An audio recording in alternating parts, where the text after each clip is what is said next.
Bom dia, família.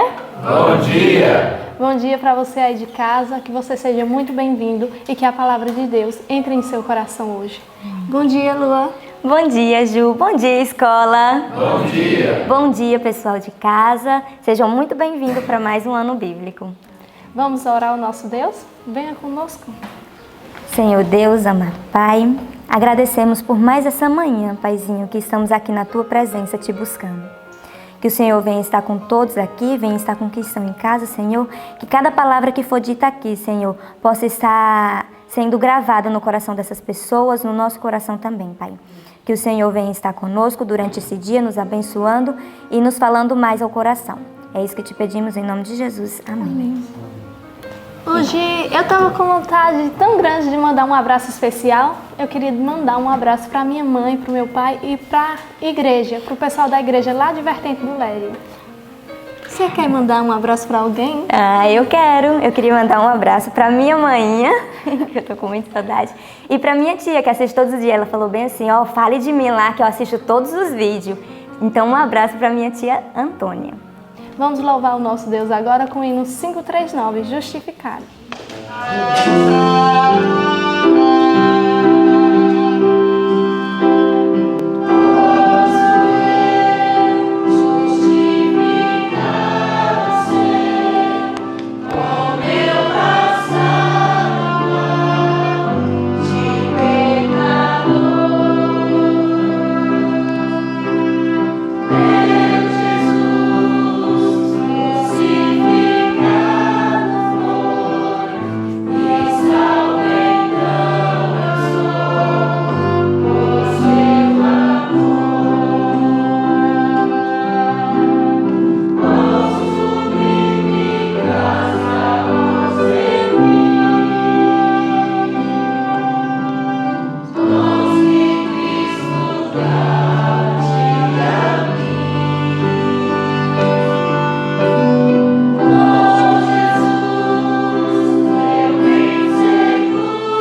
que você saiba que você está justificado pelo sangue de Jesus, que Ele fez questão de pagar seu pecado, nosso pecado lá na cruz. Amém. Ju, então, agora vamos então orar nosso verso?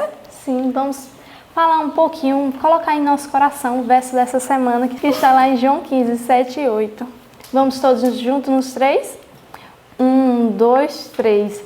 João 15, 7 e 8. Se vós estiveres em mim e as minhas palavras estiverem em vós, pedireis tudo o que quiserdes e vos será feito. Nisto é glorificado meu Pai, que deis muito fruto, e assim sereis meus discípulos. João 15, 7 e 8. João 15, 7 e 8. Se vós estiverdes em mim e as minhas palavras estiverem em vós, pedireis tudo o que quiserdes e vos será feito. Nisto é glorificado meu Pai, que deis muito fruto, e assim sereis meus discípulos. João 15, 7 e 8. João 15, 7 e 8. Se vós estiverdes em mim e as minhas palavras estiverdes em vós, pedireis tudo o que quiserdes e vos será feito. Nisto é glorificado meu Pai, que deis muito fruto, e assim sereis meus discípulos. João 15, 7 e 8. Amém. Fique agora com o estudo. Deixe a palavra de Deus entrar em sua casa e também distribuir essa bênção com outras pessoas. Compartilhe esse vídeo. Amém. Deus abençoe vocês e fique com mais um estudo da palavra de Deus. E até a próxima. Você dá bom dia? Começa. Ele vai deixar ver. O pessoal de casa vê como é que é. Então, bom dia. Bom dia para você. Bom dia para você de casa, bom dia igreja. Bom dia. Que bom que nós estamos mais uma manhã para estudar a palavra de Deus, para encher o nosso coração. Que oportunidade, né? Que oportunidade nós temos de ter a luz do Senhor e que alegria poder compartilhar isso com você de casa e que alegria será se você de casa compartilhar com outros, porque outros serão abençoados, não é isso? E hoje nós temos coisas grandiosas que a palavra de Deus nos trouxe. Vamos lá então para o que nós estudamos hoje. Vamos falar a referência do nosso estudo. Sim. Nessa madrugada nós estudamos Salmo 119, também estudamos Atos, capítulo 13, do verso 1 ao 3, e também estudamos o livro, de Atos dos Apóstolos, o capítulo 16, que fala sobre a mensagem do Evangelho em Antioquia. Antioquia, né? Antioquia, né, professora? Antioquia. Muito bem. Hoje nós estudamos o maior salmo da Bíblia, né? Acredito que também o maior capítulo da Bíblia, não é isso? Sim. Pensa num salmo grande, o Salmo 119. E que importância esse salmo tem, né? Davi expressou ali todo o seu amor, toda a sua fidelidade à lei do Senhor, exaltou a lei do Senhor e que interessante, o maior capítulo da Bíblia para destacar a excelência da lei divina. Pensa que coisa linda. E aqui o salmista ele vem descrevendo a alegria de viver em obediência ao Senhor. Como é que é uma pessoa que vive em obediência ao Senhor? O que ela sente? Como é que ela vive? Como é que é a experiência dela em andar nos caminhos do Senhor? E é isso que o salmista vem trazendo aqui no Salmo 119. Você tem alguns versos para destacar? Sim, eu destaquei um aqui que eu acho muito bonito que fala. É o verso 11 que diz: escondi a tua palavra no meu coração para não pecar contra ti. Esse salmo vem falando que quando a gente tem conhecimento da palavra de Deus, a gente tem que guardar no nosso coração para que a gente não venha pecar contra o Senhor. Porque a gente só não peca contra Ele quando a gente tem guardado a palavra dele no nosso coração. Verdade, quando a gente medita dia e noite, que é como ele disse que fazia, né? Ele disse que meditava na lei do Senhor dia e noite. E sabe, uma dos versos que eu gostaria de destacar aqui desse salmo é o verso 89. Porque diz que para sempre, ó Deus, a tua palavra está firmada. Aonde? no céu. Ele vai destacar várias vezes durante esse salmo que a palavra de Deus é eterna. Se você ver o verso 160, as tuas palavras são em tudo verdade desde o princípio e cada um dos teus justos juízos dura para sempre. Deixando aqui de maneira bem clara que a lei do Senhor Deus é eterna, dura para sempre e sempre existiu. Não é isso? E ele, em toda essa descrição que o salmista faz aqui no Salmo 119, ele expressa mesmo verdadeiramente como ama a lei do Senhor. Ele declara várias vezes, ai, quanto eu amo essa lei, eu amo o Senhor, porque quando eu ando nela, eu tenho bons conselhos, eu tenho boa direção, eu tenho uma guia que me direciona, porque lâmpada para os meus pés é a tua palavra e luz para os meus caminhos. Então o salmista vem trazendo uma alegria imensa de poder servir a Deus, de obedecer a Ele, e como são felizes aqueles que andam em obediência à palavra do Senhor, né? Vamos para Atos? Sim. Atos, capítulo 13, verso do 1 ao 3. E nós vamos hoje falar sobre o relato de quando a igreja de Cristo começa a expandir.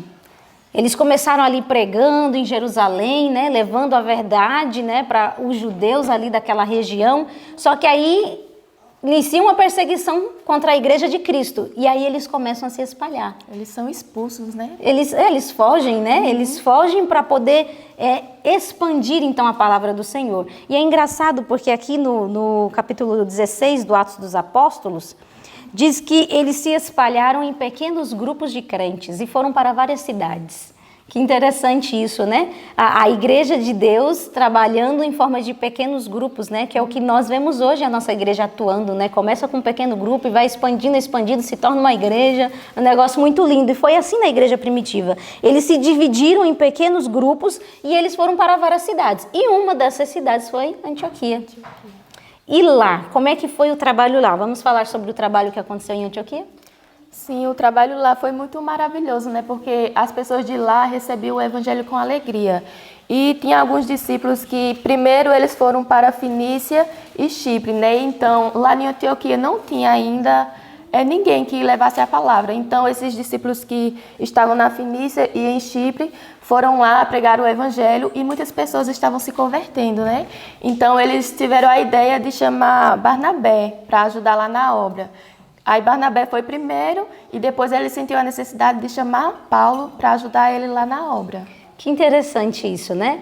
Porque quando os discípulos começaram a pregar e falar, opa, muita gente está se convertendo, a gente não vai dar conta desse serviço não, chama Barnabé, lá vem Barnabé. Barnabé olhou aquilo e disse, glória a Deus, que trabalho é esse que está sendo realizado, e começou a pregar o evangelho. Aí ele sentiu a necessidade de um auxílio adequado. Por que ele sentiu essa necessidade de um auxílio adequado? Porque lá em Antioquia, que era a capital, a metrópole da Síria, né? Capital, Era a metrópole da Síria. Diz que lá havia muitas pessoas de várias nacionalidades, que era uma cidade grande, né? E que era um refúgio para os amantes do sossego, da recreação, devido à sua localização, né? E diz que lá naquela cidade havia muito luxo e vício. Então era uma cidade assim de bastante cultura. E então ele sentiu a necessidade de um auxílio adequado. E aí é quando Paulo é chamado. Porque Paulo, ele era culto, tinha sabedoria, era zeloso, era tudo que Barnabé precisava como auxílio para alcançar as pessoas daquela cidade. E foi justamente Paulo que foi enviado para lá. E ele foi lá, ajudou Barnabé e durante 1 ano eles ficaram lá pregando o evangelho, salvando pessoas. E aí foi quando veio a confirmação para o coração de Paulo e de Barnabé, que a obra deles era frente aos gentios. Eu fiquei bem impressionada com isso, sabe, Ivanilda? Porque quando a gente trabalha para Deus, Deus confirma o nosso chamado. E foi o que aconteceu com Paulo e Barnabé. Eles entenderam, nosso trabalho, a nossa obra é frente aos gentios, nós temos que pregar para eles. Pois é, professora, porque antes disso eles achavam que era só para os judeus, né? Eles não saíram para pregar para os gentios, ficaram apenas no grupinho dos judeus. Então eles sentiram a necessidade de pregar para os gentios, né? Porque todos tinham que ser um povo, todos tinham que ser evangelizados, né? Exatamente. E o interessante é que a nota tônica da pregação deles era sobre Cristo. E foi exatamente lá que eles passaram a ser chamados de cristãos. Por quê? Porque pregava demais sobre Cristo, falava sobre Cristo, tudo era Cristo, Cristo, Cristo. Vamos chamar esse povo de cristão. Só que o mais legal, o livro nos trouxe uma informação tão importante, que disse que a palavra, o nome dado a eles de cristãos, foi escolhido por Deus. Foi Deus que escolheu esse nome. Que legal isso, né? Saber, não foi o acaso ou alguma coisa assim. Não, foi Deus que direcionou e disse, o nome de vocês é ser cristãos. E aqui diz que foi Deus, o parágrafo que começa na página 157, foi Deus quem lhes deu o nome de cristãos. Este é um nome real, dado a todos que se unem a Cristo. Que privilégio nosso, levar esse nome como representantes de Cristo aqui nessa terra. E que seja real mesmo, que a nossa conversação seja sobre Cristo, né? Que o nosso respirar seja Cristo, que a nossa pregação seja sobre Cristo, para a gente fazer jus ao nome, né, de cristãos que nós levamos. Pode continuar. Aí tem uma partezinha que fala bem interessante aqui, que fala que quando os discípulos eles estavam pregando sobre Cristo, eles pregavam com os lábios trêmulos, né, e com os olhos rasos de água, porque eles tinham convivido com Cristo. E todos os dias eles presenciavam, né, o que Deus fazia. Então, quando ele passava isso para as pessoas, eles tinham uma alegria muito grande no coração, né, de estar falando isso para as pessoas, sobre o que eles presenciaram da vida de Cristo aqui na terra. Agora, uma coisa a gente tem que aprender com os cristãos lá de Antioquia. Diz que eles começaram a pregar o evangelho e diz que os próprios membros de lá começaram a também entrar e se envolver na obra. Então eles começaram a atuar também para resgatar os corações sinceros que haviam ali. E aqui a página 158 trouxe uma orientação muito importante para nós, que o propósito de Deus não é somente que os obreiros que estão à frente da obra estejam envolvidos com isso. Não só apenas os ministros ordenados, né, os pastores, não é só eles que têm que pregar o evangelho. Aqui a orientação que nós temos na página 158, no parágrafo que começa, o exemplo dos seguidores de Cristo em Antioquia deve servir de inspiração. O parágrafo é esse. E um pouquinho mais lá na frente vai dizer assim, ó: conquanto esteja no plano de Deus que obreiros escolhidos de consagração e talento sejam enviados a importantes centros de população para realizar conferências públicas, é também seu propósito que os membros da igreja que vivem nessas cidades usem os talentos que Deus lhes deu, trabalhando em favor das pessoas. Ricas bênçãos estão preparadas para os que se entregam sem reservas ao chamado de Deus. Ao se empenharem tais obreiros em pregar a salvação através de Jesus, verificarão que muitos que jamais teriam sido alcançados de outra forma estão prontos a responder ao esforço pessoal e inteligente. Às vezes a gente fica esperando a conferência pública, né? Fica esperando o obreiro que a igreja vai mandar para fazer um evangelismo, para fazer não sei o quê, e você deixa de usar os talentos e os dons que Deus te deu para pregar o evangelho. É dever dos membros também atuar na sua cidade e evangelizar e salvar Deus. Parte, né? Exatamente. Não só esperar pelos ministros, né? É aí que entra os que são chamados por Deus. Quem são os que são chamados por Deus?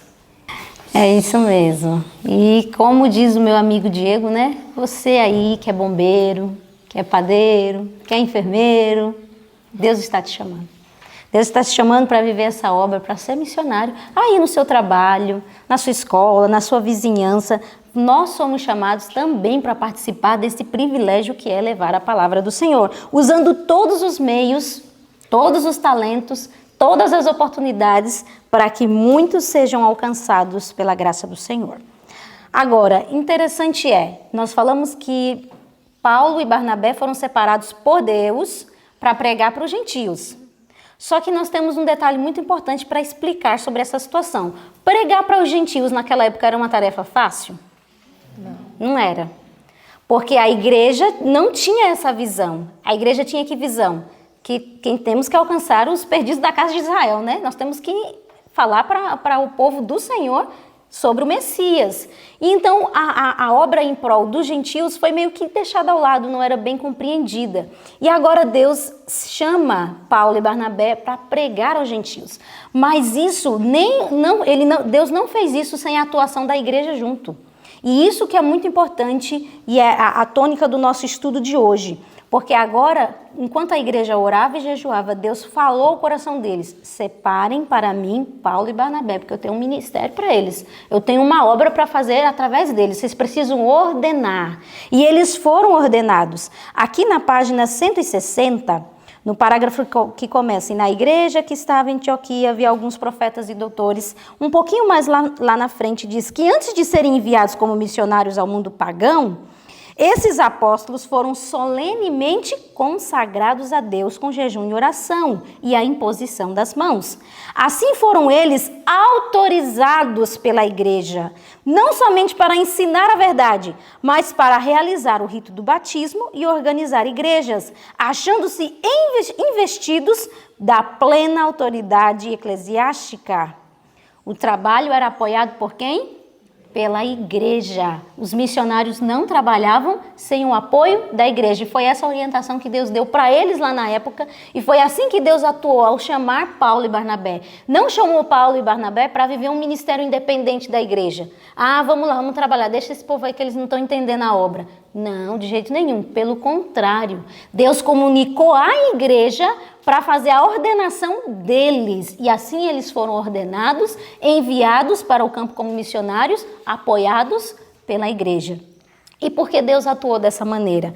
Porque além da tarefa ser muito difícil, Ivanilda, a obra que eles tinham para fazer era uma obra assim tão difícil que Deus viu que iria levantar muitas suspeitas, ciúmes, ou eles seriam acusados de heresia, eles iam enfrentar um caminho muito difícil. Então Deus disse assim, faz essa ordenação de maneira pública, para que todos vejam que vocês estão sendo enviados por mim e pela igreja que eu instituí aqui nessa terra. Para que todos percebam que o trabalho que vocês estão fazendo não é da cabeça de vocês. Não, existe orientação divina para isso. E você sabe que é bem interessante nós pensarmos sobre isso, né? Porque a escola de profetas, ela atua dessa maneira. A escola de profetas sempre trabalhou com a igreja de Deus, sempre em apoio à igreja do Senhor. E nós trabalhamos sob orientação da igreja. Nós não vamos a campos onde a gente acha, ali precisa de alguém que... Não. Muitas pessoas ligam para nós e falam assim, preciso de missionário em tal cidade. Preciso de missionário aqui para fazer isso. A gente já pergunta, o seu pastor, nós precisamos que ele entre em contato conosco. Porque nós só agimos sobre orientação da liderança da nossa igreja. Nós só entramos em cidades a qual os pastores nos chamam e nos indicam, é por ali, é aqui, é esse trabalho que nós temos que fazer. E aí nós atuamos sobre a liderança da nossa igreja. Porque tem assim que ser uma coisa organizada, né, professora? Sim. Não é uma coisa de qualquer jeito, né? Exatamente. E é justamente isso que vem trazendo na página 162. A imposição de mãos sobre os discípulos não foi dada a eles uma nova graça, algo especial, caiu sobre eles, agora sim, vocês estão ungidos. Não, foi só um selo da igreja naquilo que Deus já havia feito na vida deles. Eles já eram chamados de Deus. Eles já estavam vivendo o propósito do Senhor. Agora a igreja sela isso com Deus. E isso é importante. Então a imposição de mãos foi justamente para isso, um ato público, para que todos soubessem que Paulo e Barnabé não estavam agindo por conta própria. Estavam agindo sobre a orientação de Deus e da igreja. Como isso é importante. Mas sempre existem aqueles que querem agir de formas independentes da liderança.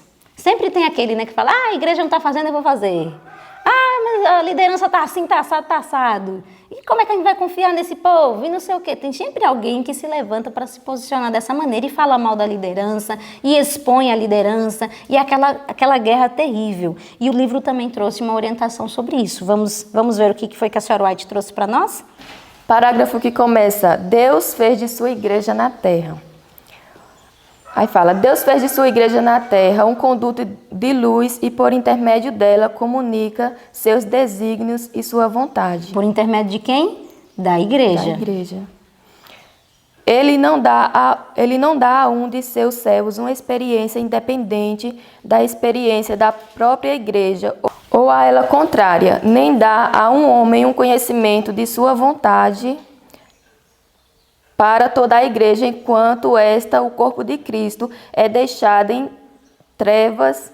Em sua providência, ele coloca seus servos em íntima relação com a igreja, a fim de que tenham menos confiança em si mesmo e mais em outros a quem ele está guiando para levarem avante sua obra.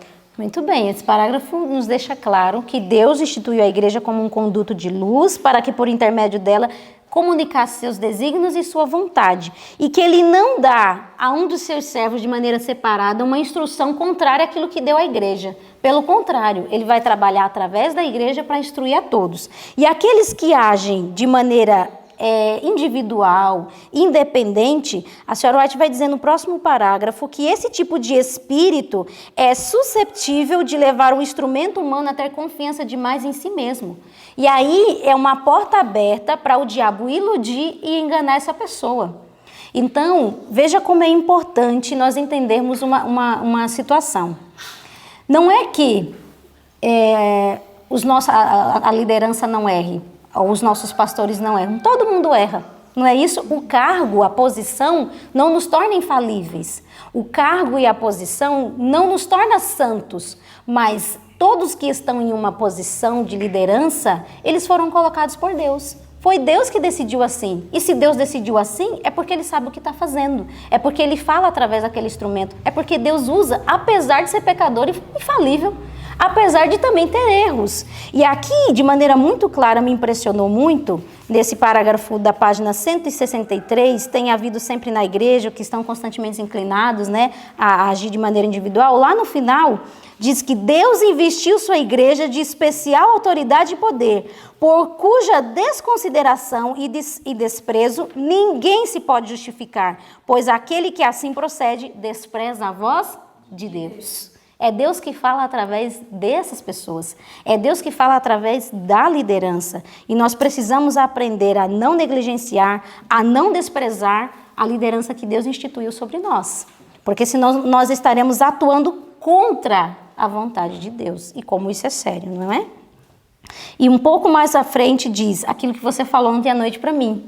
Como é que deve ser o trabalho? Igreja com igreja, cristão com cristão. Você quer falar sobre isso? Todos unidos, né? Sim, sim. Está aqui no parágrafo que começa... é logo abaixo o que são. Os que são inclinados a considerar supremo...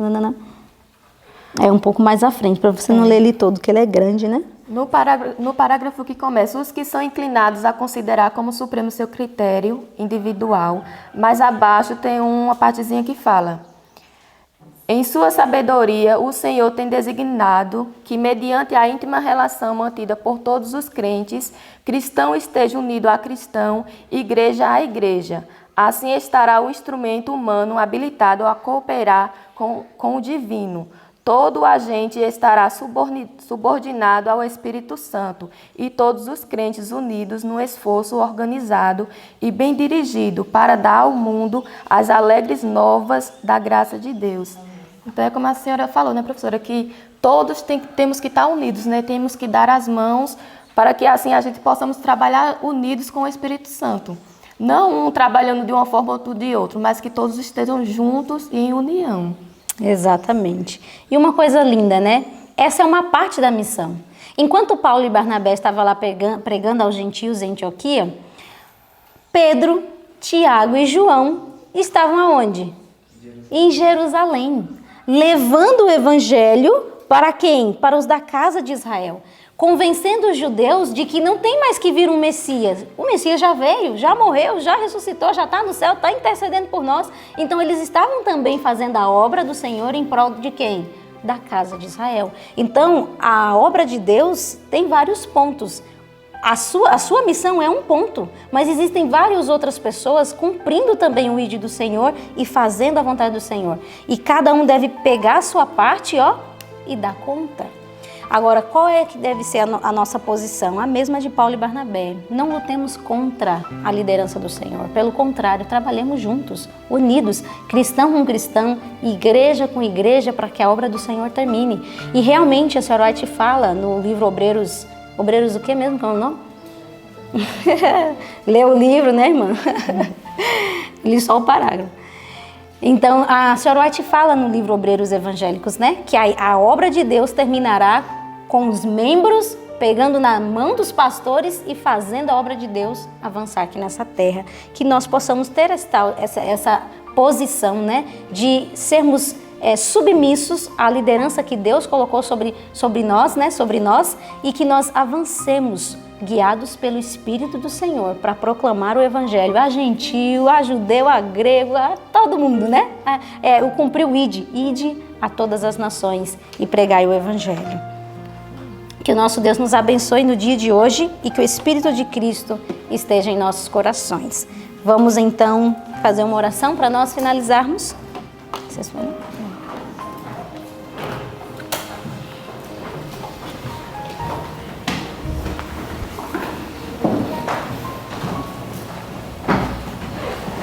Nosso amado Deus e nosso Pai, quão sério, Senhor, é o que nós estudamos hoje.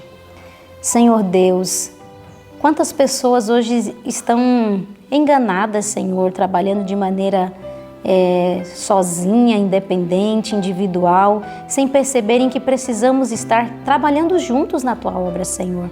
Esse é o momento de darmos as mãos e sob o Teu comando, Senhor Deus, sobre a Tua liderança, a fazermos avançar a obra do Senhor aqui nesta terra. Senhor, nos dá um coração humilde para aceitarmos as Tuas orientações, as Tuas instruções. Nos dá um coração humilde, Senhor Deus, para que possamos saber ser liderados, Senhor Deus, não só por Ti, mas também pelas pessoas que o Senhor instituiu como líderes sobre nós. Ajuda-nos, Senhor Deus, para que nós tenhamos o Espírito de Cristo em nosso coração e que o nosso maior desejo seja pregar o Evangelho, seja cumprir o ID, seja, Senhor, ensinar as pessoas carentes da luz do Senhor. Ajuda-nos, Pai, para que no dia de hoje o Teu Espírito Santo nos batize e assim nós possamos estarmos sendo habilitados por Ti para não só cumprir o ID, mas vivermos uma vida de testemunho ao Teu Evangelho. Faça essa obra em nossos corações, nós pedimos isso em nome de Jesus. Amém.